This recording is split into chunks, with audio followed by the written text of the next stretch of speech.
3 कहानियाँ।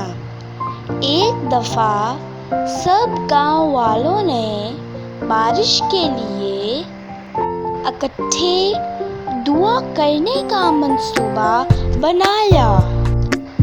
दुआ के दिन सब इकट्ठे हुए तो एक बच्चा छतरी लेकर आया।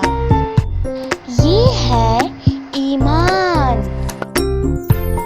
अगर हम बच्चे को हवा में फेंकते हैं तो बच्चा हंसता है, क्योंकि इसे पता है कि जिसने इसको फेंका है वो इसको पकड़ेगा। ये है यकीन।